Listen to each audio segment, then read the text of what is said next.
সুজনপুর বাবাজিরা গো, ও নবীর আশিকেরা রে, ও মুরব্বী আব্বাজিরা রে, আলোচনা মাগরিব থেকে এই পর্যন্ত চলেছে, আরো চলবে বন্ধুরা।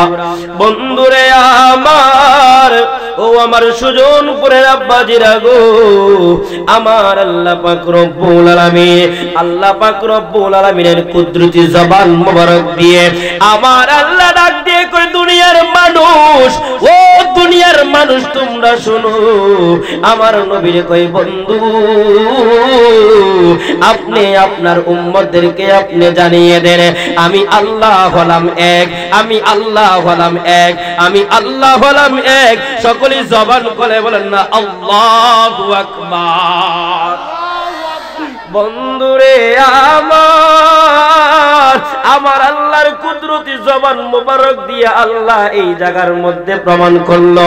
আল্লাহ কই, কুল হুয়াল্লাহু আহাদ, হে নবী আপনি বলে দেন আমি আল্লাহ হইলাম এক, আমি আল্লাহর কোনো দ্বিতীয় নাই, আর দ্বিতীয় কোনো আল্লাহ নাই, আমি আল্লাহর কোনো শরীক নাই, লা শরীক, আমি আল্লাহর কোনো শরীক নাই। তারপরে আমার আল্লাহ পাক রব্বুল আলামিন বলেন আল্লাহুস সামাদ, ভাই আমি কারো মুখাপেক্ষী নয়, আমি কিন্তু কারো মুখাপেক্ষী নয়, আমি কাবি আবিদুর রহমান রেজা বলতে পারবো না আমার দিকে শুধু আল্লাহ আছে, সভাপতি সাহেব বলতে পারবে না সভাপতি সাহেবের দিকে আল্লাহ আছে, আমার আল্লাহ সবার দিকে আছে। কথা কোন ঠিক না বেটি? আমার আল্লাহ হলো বিরাজমান, আমার আল্লাহ হলো বিরাজমান। কথা কোন ঠিক না বেটি?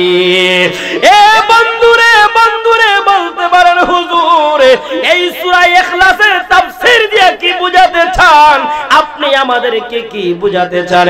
আমি আপনাদেরকে বুঝাতে চাই, বর্তমান জামানাটা এমন একটা জামানা, এই জামানাটা এমন একটা জামানা চলে আসছে গো। আমার নবী বলেছিলেন, ও সাহাবীর দয়রা তোমরা শোনো, এমন একটা জামানা আসবে, এই জামানায় আমার পাগলেরা, আমার পাগল উম্মতেরা তাদের ঈমানটা রাখতে এত কষ্ট হয়ে যাইব।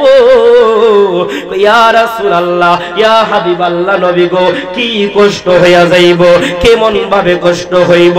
আমার নবী ডাক দিয়ে কই, ও দুনিয়ার মানুষ, আমার উম্মতেরা তাদের পক্ষে ঈমানটারে রাখা এতটুকু কষ্ট হয়ে যাইব, যেমন ভাবে জ্বলন্ত আংরাডারে হাতের মধ্যে রাখলে যতটুকু কষ্ট হইবে, এই জ্বলন্ত আংরাডারে হাতের মধ্যে রাখতে যত কষ্ট হয় তার চাইতে আরো হাজার গুণ কষ্ট হয়ে যাইবে আমার উম্মতে মুহাম্মদীরা তাদের ঈমানটারে টিকায়া রাখতে। কারণ কেন জানেননি? এমন একটা সময় আইব বাটপার সিটার নাস্তিকের দলেরা আমার উম্মতের ঈমানটারে লুইটা নেওয়ার জন্য গ্রামে গ্রামে বেড়াইয়া বেড়াইয়া তারা কিন্তু এই ঈমানটারে লুটার জন্য কিন্তু তারা বিনা টাকায় কিন্তু প্রোডাকশন দিবে। কথা কোন ঠিক না বেটি? কথা কোন ঠিক না বেটি? আছে না, আছে না?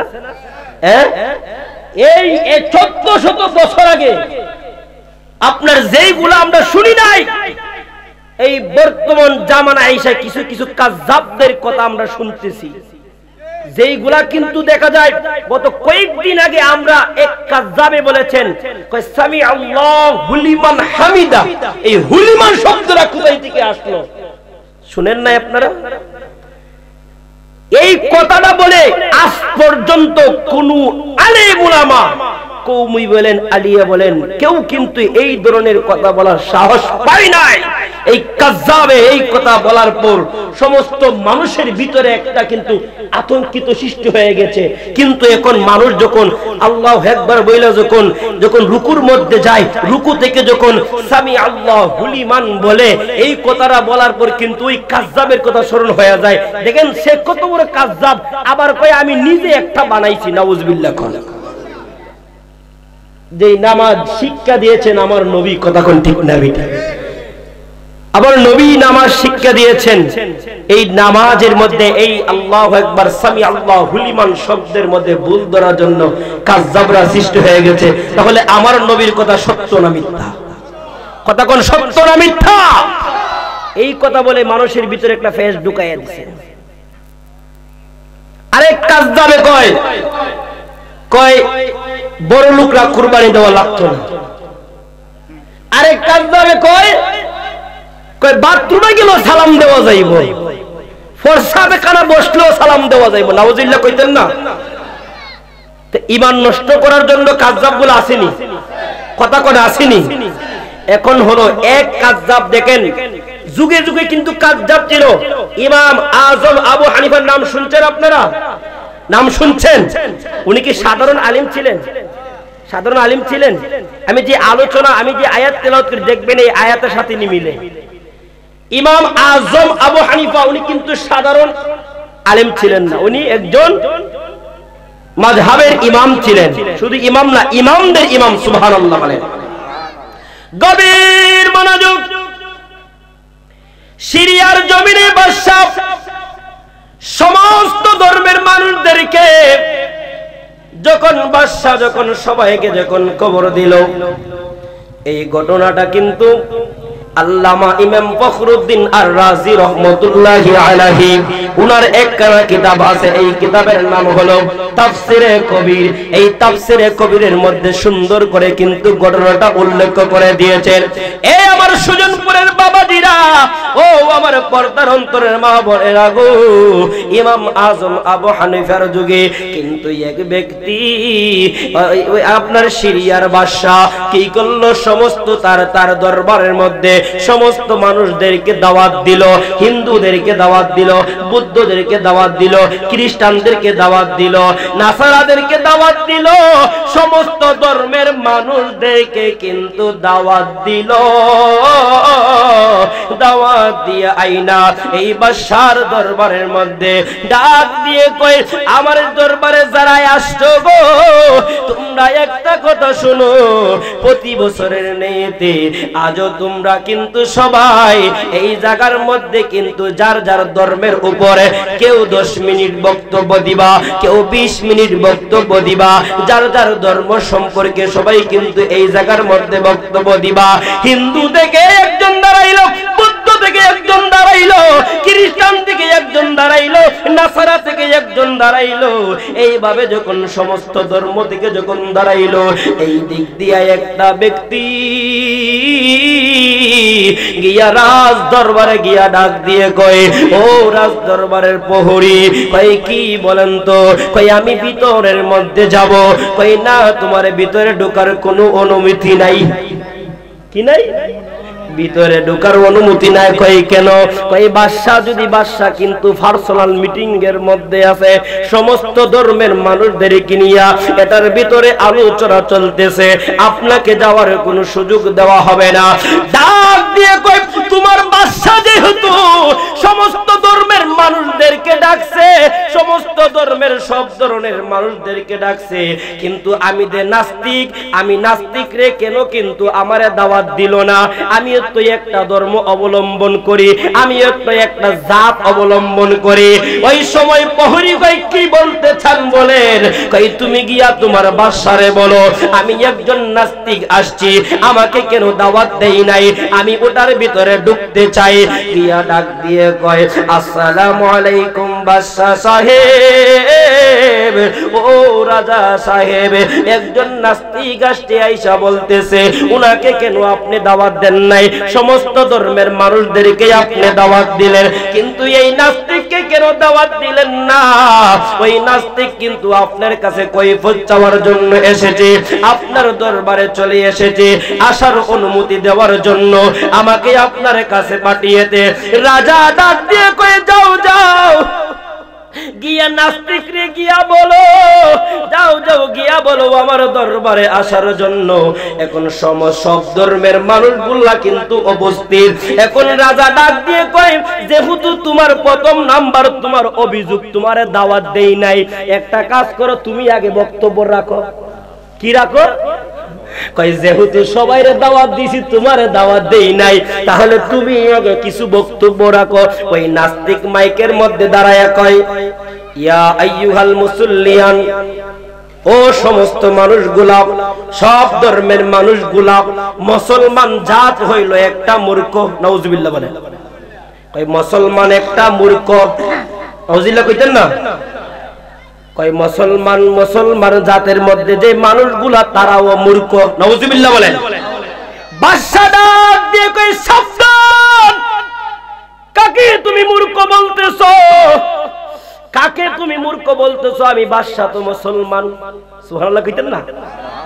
আমি বাদশা তো মুসলমান, তুমি মূর্খ কারে কইতেছো? কিসের জন্য এইগুলা বলতেছো? আগ দিয়ে কই বাদশা রে, আমি নাস্তিক, কিন্তু আমি তিনটা প্রশ্ন করব। এই জায়গার মধ্যে যতগুলা মানুষ আছে, তোমার মুসলমান সমাজদের 10,000 আলিমদেরকে আমি তিনটা প্রশ্ন করব। যদি তিনটা প্রশ্নের উত্তর যদি দিতে পারে রে বাদশাহ, ও বাদশাহ, তাহলে আমি নাস্তিক থেকে আমি মুসলমান হয়ে যাইব। আর যদি তিনটা প্রশ্নের উত্তর দিতে না পারে, কিন্তু 10,000 আলিম সহ তুমি বাদশাহ সহ বলো ইসলাম ত্যাগ করে আমার কাছে নাস্তিক হইয়া যাইবাইনি। জবান করে বলেন না নাউজুবিল্লাহ। এখন বাদশা কয় তোমার প্রশ্ন কি তুমি বলো, তোমার প্রশ্ন কি তুমি বলো। নাস্তিক ছিল নি ওই যুগে? বর্তমান যুগে নাস্তিক আসেনি? কথা কন না আসেনি? ফেসবুক লাগাই না নি?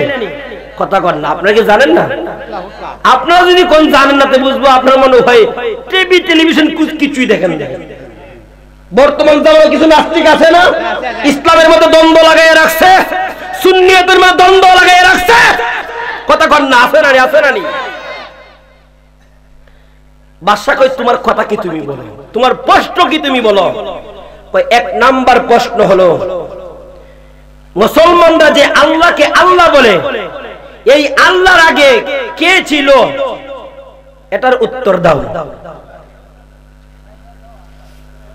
এই আল্লাহর আগে কে ছিল? এটার উত্তর দাও। কয় নম্বর প্রশ্ন? কয় নম্বর প্রশ্ন? প্রশ্নটা করলো কে? করলো কে? আওয়াজ দেন, করলো কে? নাস্তিকে প্রশ্ন করেছে।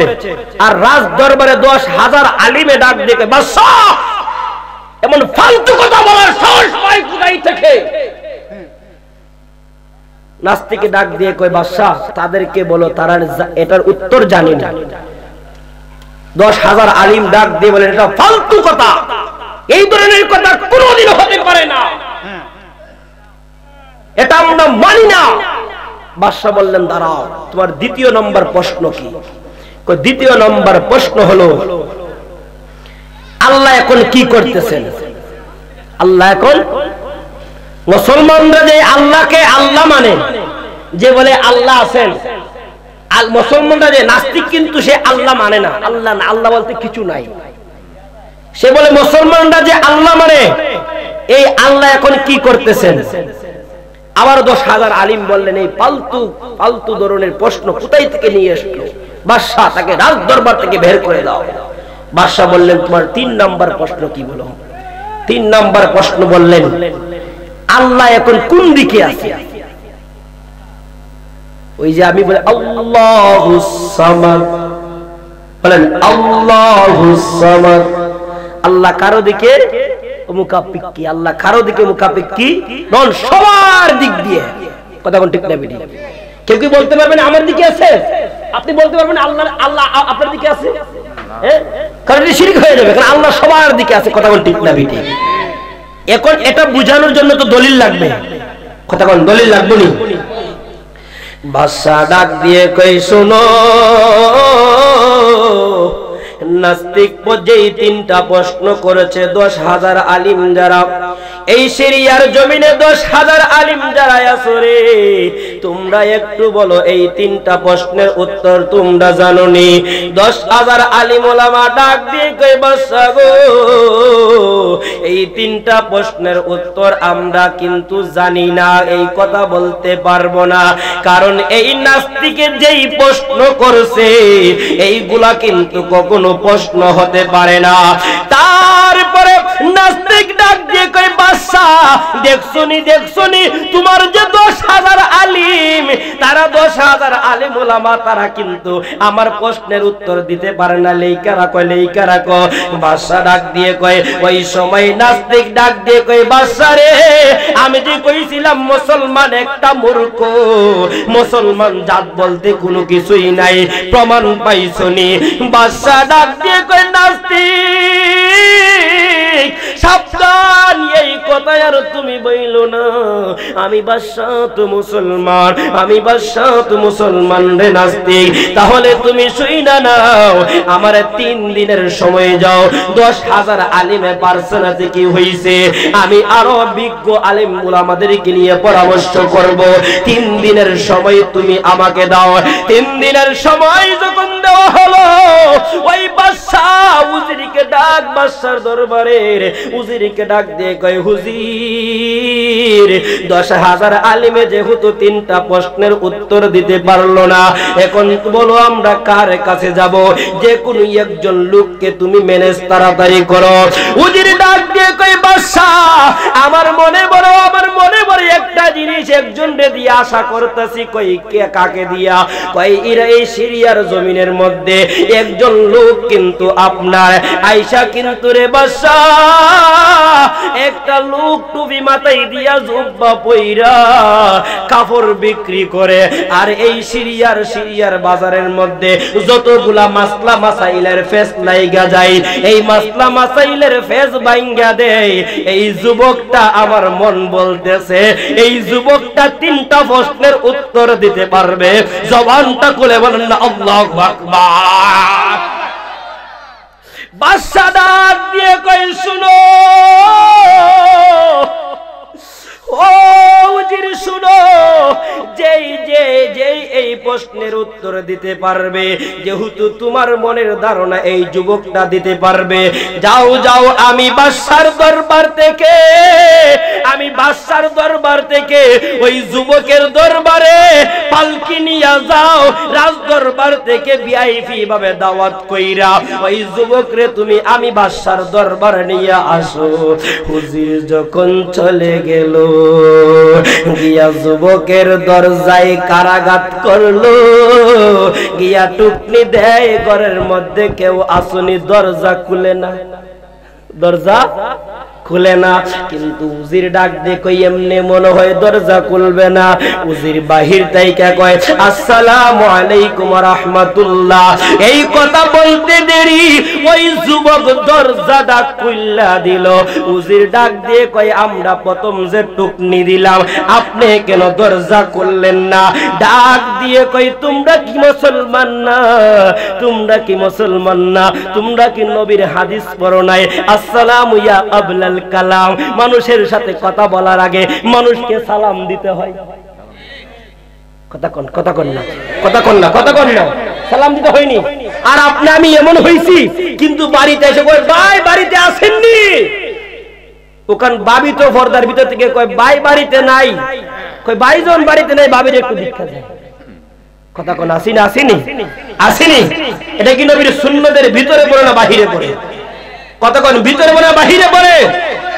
তাহলে আমরা এখন শিখবো না, কখন শিখবো? কবরে গেলে শিখবো? মাহফিল তো হয় আপনার দিন 100, 200, 300, 400 মাহফিল হয় প্রত্যেক এলাকায়। প্রতি বছরই আপনার অনেক মাহফিল হয়, কিন্তু আমরা এবো কেন শিখতে পারতেছি না? অনেক মানুষ বলেন আলিম ওলামা 40,000, 50,000 টাকা নিয়ে যায়, কিন্তু কি ওয়াজ কইরা যায়? ওয়াজ তো করে বালাটি গুলি, এই কানিটা ঢুকে এই কানিটা বার করেন আপনারা। মনোযোগ থাকবে কিভাবে? সামান্য একটা লিফলেটের জন্য উঠাউটি করে শুরু করে দিচ্ছেন। উনাকে দেখেন না? উনি তো সরাসরি নিজেই চলে আসছেন। তাহলে উনার লিফলেটের জন্য তো পাগল হওয়ার কি দরকার আছে?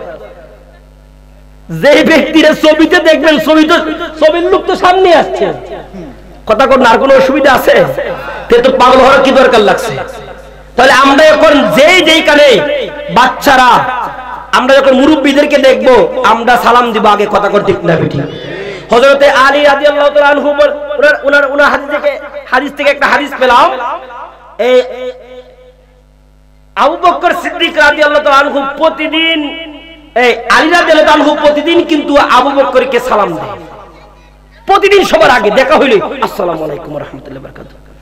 আবু বকর সিদ্দিক রাদিয়াল্লাহু আনহু একদিন ঘুমের মধ্যে গেলেন, স্বপ্নে হঠাৎ তাকায় দেখতেছেন একটা বিশাল বড় একটা আপনার দেখা যায় বিশাল বড় একটা জান্নাতে একটা মহল।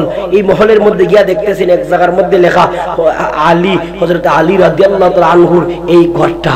তখন হযরত আবু বকর সিদ্দিক ঘুম থেকে উঠা উনি কি করলেন, স্বপ্নের মাধ্যমে জিজ্ঞেস করলেন এই যে ঘরটা, এই ঘরটা কার? এটা হলো হযরতে আলীর। কয় ঘরটা কিভাবে পাইলো? কয় আলী সব সময় সবাইকে আগে সালাম দেয়, এই জন্য আল্লাহ তাআলা তার জন্য একটা ঘর নির্ধারণ করে দিয়েছেন। সুবহানাল্লাহ বলেন না। আবু বকর ঘুম থেকে উঠে তার যে কম্বলগুলা এগুলা ফালাইয়া দৌড় দিয়ে কয় আজকে আমি আলীকে সালাম দেব, আজকে আমি আলীকে সালাম দিব।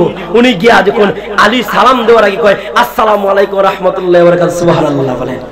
আলী কয় আবু বকর ভাই, আপনি আমার হলেন সিনিয়র সাহাবী, আপনি আমার মুরব্বী সাহাবী, আপনি আমাকে কেন আজকে এত তাড়াতাড়ি সালাম দিয়ে দিলেন, কারণটা কি বুঝলাম না। কয় এইভাবে যখন ঘটনাটা বলল, এখন আপনি আমার ভিতরে এত গরিমা, এত অহংকার, এত ডিমান্ড, দেখা যায় একটু যদি দাড়ি হাত না হইয়া যায়, কিন্তু দেখা যায় একজন ভালো একজন হুজুর যদি ফুলাইতে বয়সের হয়, হুজুরে সালাম দিত আসসালামু আলাইকুম কত সালাম লাগে। কথা কন না, মিছা কথা হইছি, হ্যাঁ আসেনি মনে আসেনি। আপনাদের এলাকায় না থাকতে পারে, আমাদের এলাকায় অভাব নাই। কয় আমি মুরব্বী, আমি গ্রামের সর্দার, আমার মতো বড় কেউ আসেনি, আমি কেন হুজুরে সালাম দিতাম? এবার হেডের হুলা কথা কোন ঠিক না ঠিক আসেনি। সালাম আগে দিলে লাভ না লস, কথা কোন লাভ না লস। এখন আমরা আগে সালাম দিব না পরে সালাম দিব? ছোটদেরকেও সালাম দিবেন, তাদেরকে শিক্ষা দিবেন। আর মুরব্বীরা আগে একটা কথা কইতো, কই সেমারে যদি লাভ দেখাও সেমাও তোমারে কি দেখাইব?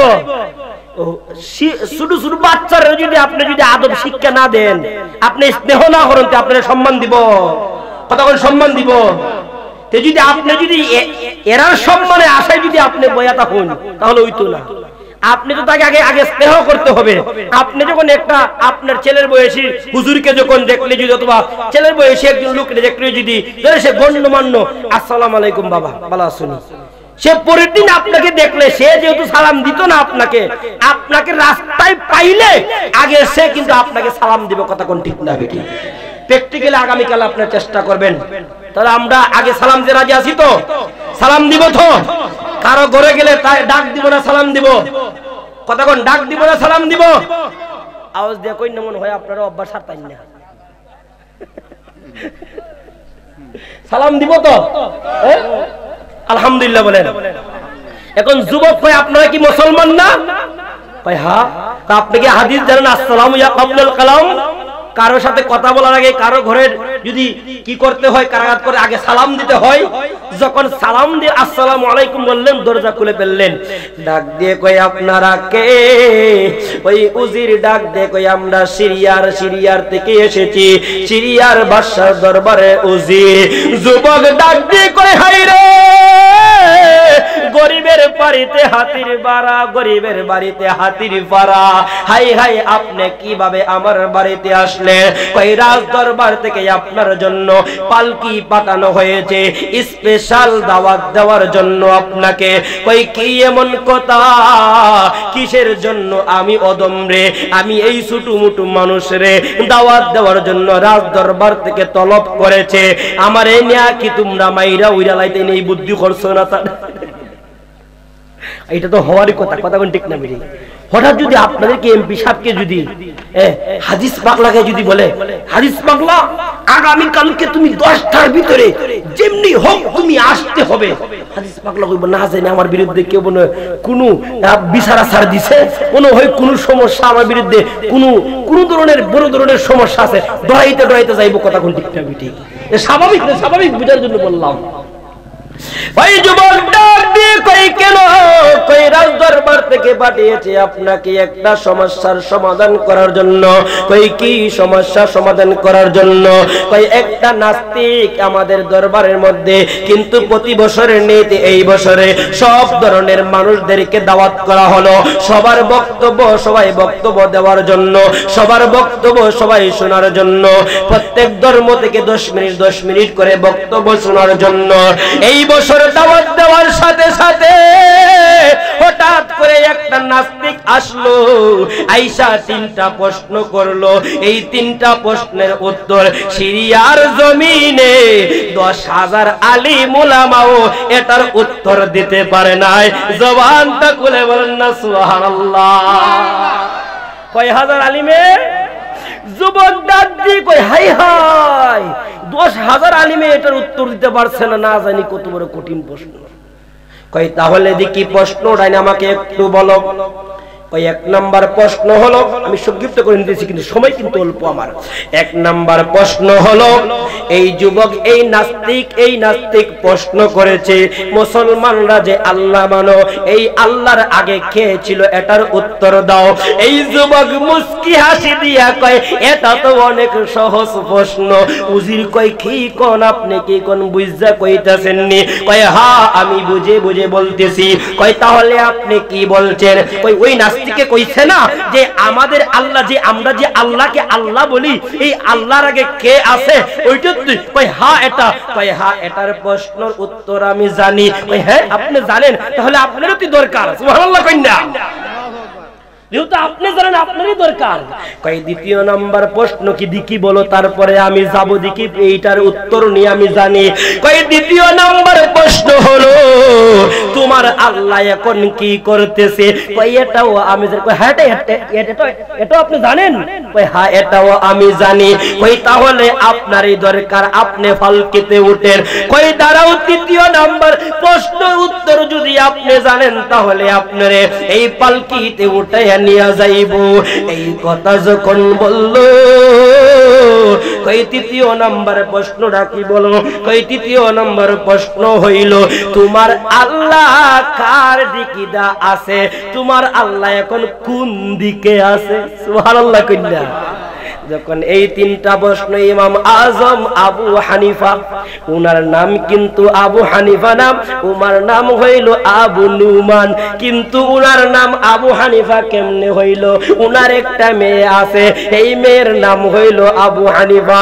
এই মেয়ে কি মেয়ের কাছে ইমাম আজম আবু হানিফা একদিন একটা বিরাট বড় একটা মাসালা বুঝার জন্য উনার মেয়ের কাছে গেছে, পেশ ভাঙার জন্য। মেয়ে ডাক দিয়ে কয় আব্বা গো, আপনারে আমি কিন্তু বলতে পারবো, কিন্তু একটা শর্ত আছে। কই কি? কই শর্ত হইল আজকে আপনারে মাসলার ফেজ ভাঙা দিমু, কিন্তু আপনার নামটা যে নুমান, এই নুমান নাম আর রাখতে পারবেন না। আপনার নামটারে আপনি আজকে থেকে আমি মেয়ের নামে আবু হানিফা নামে প্রচারিত করবেন। জবান খুলে বলুন আল্লাহু আকবার। আপনার মেয়ের নাম আবু হানিফা ছিলেন। দেখেন আমি মেয়ে যেহেতু আপনার একটা মাসালার পেজ ভাঙিয়ে দিয়েছি, আমার নামে আপনি সমস্ত জায়গায় প্রসারিত হবেন। আপনি রাজি আছেন? কয় হ্যাঁ রাজি আছি।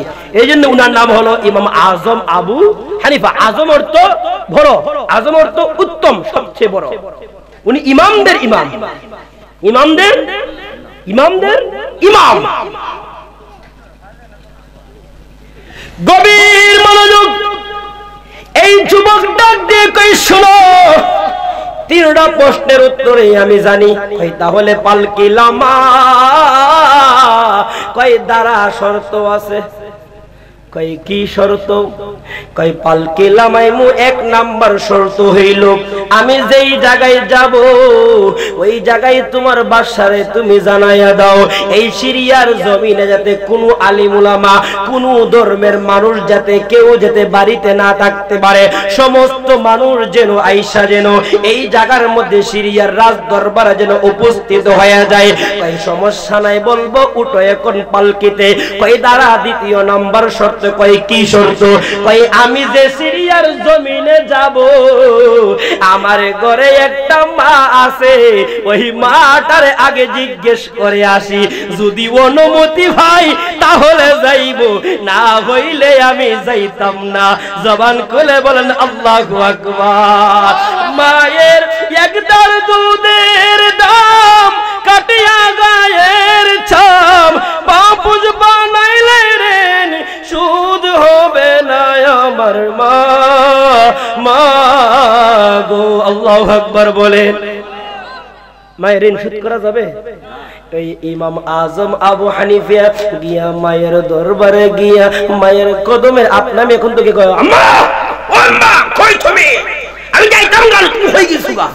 আসলে নি এমন আসলে নি ইমাম আজম আর আবু হানিফা কেমনে উনি ইমামদের ইমাম হইছে, আজকে আমি কেন আমি কেন হতে পারি নাই?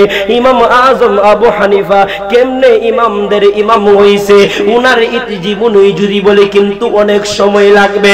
ইমাম আজম আবু হানিফা মায়ের কদমের কাছে গিয়া মায়ের পাটা ধইরা কয়, আম্মা। কয়, বাবা কি হইছে? কয়, আম্মা গো সিরিয়া থেকে কিন্তু দরবার থেকে উজির পাঠাইছে, ও মা আমাকে নেওয়ার জন্য 3টা প্রশ্ন করছে গো মানাস থেকে। ওই 3টা প্রশ্নের উত্তর আমি জানি গো মা। এটার ফেজ ভাঙার জন্য, মুসলমানদের ইজ্জত রক্ষার্থে, মুসলমানদের জয়লাভেতে গো মা আপনি আমারে অনুমতি দেন, আমি যাইতাম নি। ইমাম আজম হানিফার মা ডাক দিয়ে কয়, হানিফা রে অনুমান যা যা যা যা যা যা, কিন্তু যাওয়ার আগে একটা কথা শুই না যা। দাঁড়া দাঁড়া। আমি মা 2টা হাত তুইলা দিল। অনুমান হযরতে আবু হানিফার মা 2টা হাত তুইলা ডাক দে কয়, আল্লাহ গো আল্লাহ, আমার সন্তান আজকে যেই জায়গায় যাইতেছে, আমার সন্তান যেই জায়গায় গিয়া আজকে আমার সন্তান যাতে এই জায়গার উসিলায় আমার সন্তানরে তুমি এমন মর্যাদাবান বানায়া দিও যাতে সমস্ত জাহানের আনাসে কানাসে সমস্ত ইট পতঙ্গ থেকে সবগুলা আকাশ বাতাস সবগুলা যেন আমার ইমাম আবু হানিফার ইজ্জত সম্মান যেন সবাই মনে রেখে আল্লাহু আকবার বলে।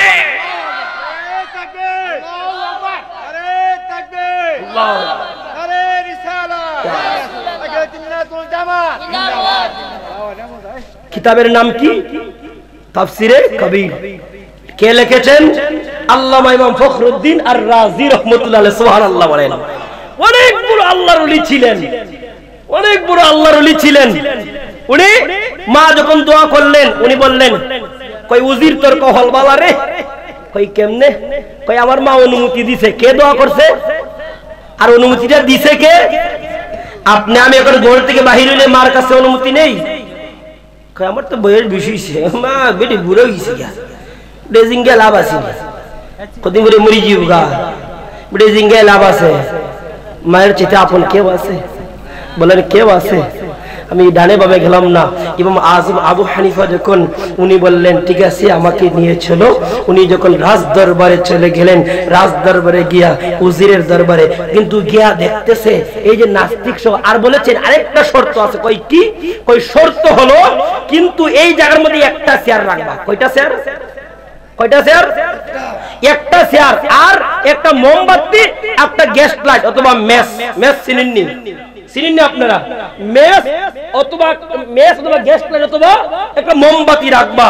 যখন ইমাম আজম আবু হানিফা বলেছেন একটা চেয়ার রাখবেন, একটা টেবিলও রাখবেন এই জায়গার মধ্যে, আর টেবিলের মধ্যে একটা মোমবাতি একটা গ্যাস লাইট রাখবেন, এই কথা অনুযায়ী রাখছেন। গিয়া দেখতেছে যে নাস্তিক আছে না, এ কিন্তু চেয়ারের মধ্যে বইসা রইছে, চেয়ারে বইসা রইছে। আর গিয়া কিন্তু স্টেজ বিশাল বড় স্টেজ করেছেন, স্টেজে কিন্তু নাস্তিক বসা আর সবাই কিন্তু বাসে বসা। কিন্তু গিয়া কইতাছে ইমাম আজম হানিফা, কে কে কে বলেছো? কে 3টা প্রশ্ন? কার 3টা প্রশ্ন? স্টেজ দিয়ে তাকাই নাই, স্টেজে তাকাই নাই। কে 3টা প্রশ্নের উত্তর জানতে চেয়েছো? কে বলো দেখি। এই কথা যখন বললেন নাস্তিক কইতাছে আমি। কই আপনিই নি? কই হ্যাঁ। কই আমি আপনার কাছে আগে একটা জিনিস জানতে চাই। কই কি? যে প্রশ্ন করে সে বড় না যে উত্তর দেয় সে বড়? কে বড় বলেন তো? যে উত্তর দেয় সে বড়। তে যখন কইছে কয় নাস্তিকে কইছে কয় যে উত্তর দেয় সে বড়, নামেন চেয়ার থেকে, নামেন। কোন সাহসে চেয়ারের মধ্যে বসে আছে? নামেন চেয়ার থেকে। আপনি চেয়ার থেকে নামিয়ে দিল, নিচের মধ্যে বসলো। আর কয় না চেয়ার থেকে লামাই সদ বুঝাই মুথরে যে 3টা প্রশ্ন আমি করছি 10,000 আলিমে পারছে না, তুই বেটা বাচ্চা হলা হইতে পারবে রে। মনে মনে কিন্তু সে ভুলতাছে। আমরা জমানার মধ্যে আছে না আদি পাগলাই দি রে কদিন পরে ওরে একটা মাহফিল কইরা এরে কেমনে কেমনে রে কি করতাম রে। আছে না নি কথা কই আছে না নি কেমনে দে রে যে লামাই থাম রে। এর তো কথা কই আছে না নি বিরতে বিরতে কিন্তু দেখা যায় তুষের আগুন জ্বলতেছে। কথা কোন ঠিক না বেটি? এ কই হ্যাঁ বুঝা নেবে কতকাল ফরি দেখিস না। নাস্তি কোন লাগবো আমার কাছে?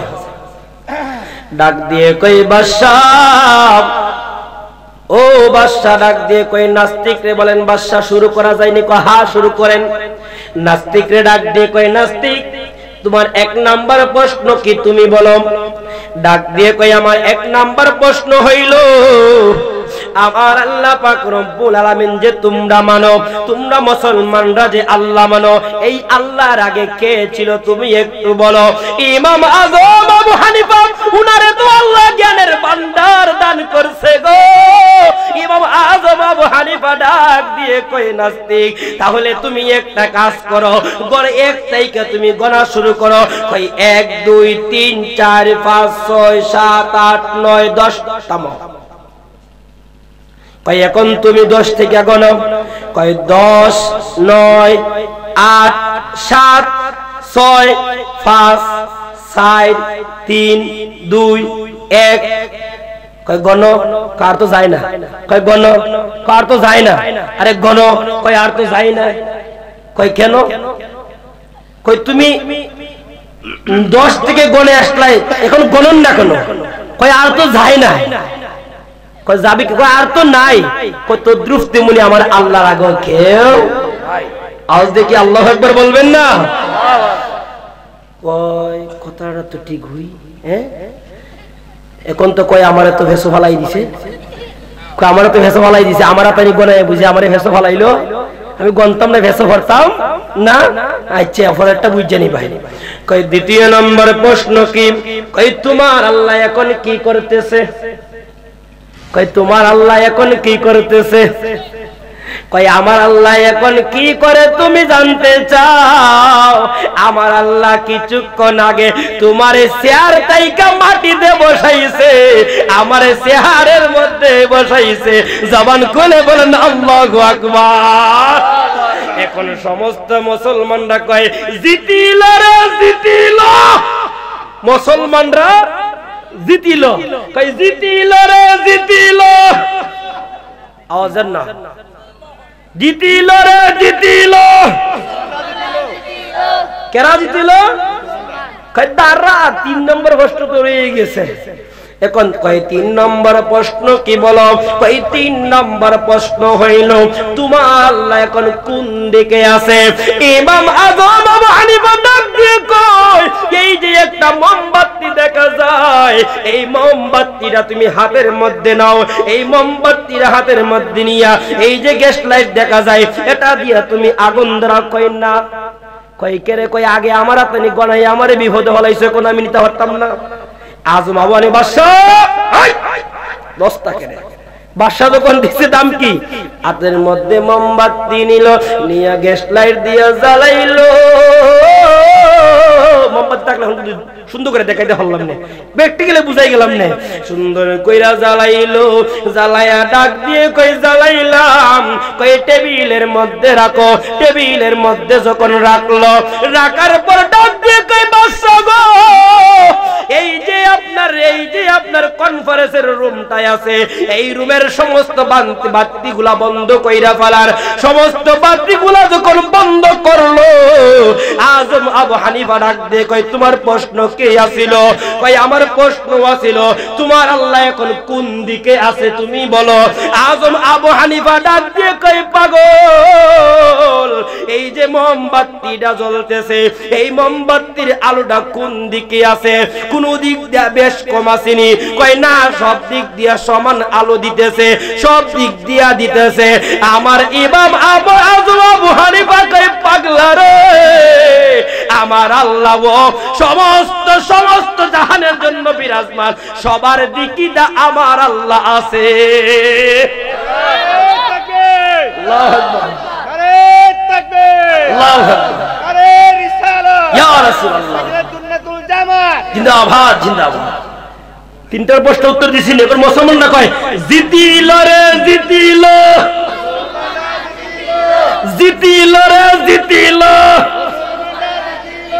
নাস্তিক ডাক দিয়ে কই, বাদশা কি যুবক কোথায় থেকে দইরায় আল্লাহ, এই যুবক দিকে সবগুলার উত্তর দিয়া দিছে রে। এই জায়গার মধ্যে যত ধর্মের মানুষগুলা আছিল, সমস্ত ধর্মের মানুষগুলা আমার ইমাম আজম হানিফার কাছে এক সুরে সবাই কালমা পড়া মুসলমান হয়ে গেছে।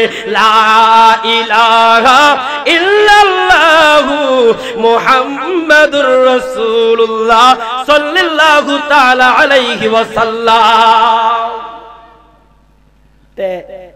ওই যে আমি যে আপনার সর্বপ্রথম সূরা ইখলাস তেলাওয়াত করেছি, কুল হুয়াল্লাহু আহাদ, আল্লাহ হলেন এক, আর দ্বিতীয় কোনো আল্লাহ নাই। আল্লাহুস সামাদ, আল্লাহ কারো দিকে মুখাপেক্ষী নন, সবার দিকে আল্লাহ মুখাপেক্ষী। আয়াতের সাথে মিলছে নি? কথা কোন মিলছে নি? আর মাঝখানে একটা মেসেজ দিছি, স্মরণ আসেনি আপনারা? স্মরণ আসেনি ভাই? আসেননি? ও স্মরণ আসেনি? স্মরণ থাকবনি? এটা হলো আপনার জন্য একটা কুরআন। বেশি লাগে না, নবীর একটা সুন্নাত যদি আপনি জিন্দা করতে পারেন, আমার নবী বলেন, যদি কোনো ব্যক্তি নবীর একটা সুন্নাত যদি জিন্দা করতে পারে, তাহলে তার আমলনামায় একটা শহীদের মর্যাদা লাভ সওয়াব দিয়ে দেয়। সুবহানাল্লাহ বলেন। ওই যে আমার দুই বাবা দুইটা লাড়ি নিয়ে আসেন না, এটা হলো নবীর একটা সুন্নাত। সুবহানাল্লাহ কইনা? যদি এই সুন্নাতটা ধরে রাখতে পারেন, একটা 100টা শহীদের সব কিন্তু আল্লাহ আপনার আমলনামা দিয়ে দিবেন। বেশি ওয়াজ লাগে না, বেশি ওয়াজ লাগে না, মানলে অল্পতি মানা যায়। কথা কোন ঠিক না বেটি? আর না মানলে আপনার যদি 50,000 না 70,000 টাকার বক্তাই না ওয়াজ করলেও হেদায়েত যদি ইচ্ছা না হয় আপনার, আপনি আলোচনা যদি না শুনে, আলোচনা শুনে যদি আমল করার ইচ্ছা না হয়, তাহলে আপনি হেদায়েত হইতে পারতেন? পারবেন? কথা কোন পারবেন? তাহলে আমরা ঈমান আমল মজবুত করতে চাই কি চাই না? দুই হাত তুলে আমার মিডিয়ার ভাইকে দেখিয়ে দেন, নারায়ে তাকবীর, নারায়ে রিসালাত, আহলে সুন্নাত ওয়াল জামাত। আজকের সুন্নি মহাসম্মেলন, আজকের সুন্নি মহাসম্মেলন, আমি বলবো সুদ, আপনি বলবেন ছাড়বো। সুদ, সুদ, ঘুষ, জিনা, বেবিচারি, ফেন্সিডেল, ইয়াবা, ছাড়বো তো? ছাড়বো তো? আল্লাহ যেন কবুল করে সকলে বলেন আমিন। আল্লাহ যেন এই আমল যেন সবাই যেন করতে পারি, আল্লাহ যেন তৌফিক দান করে সকলে বলেন আমিন।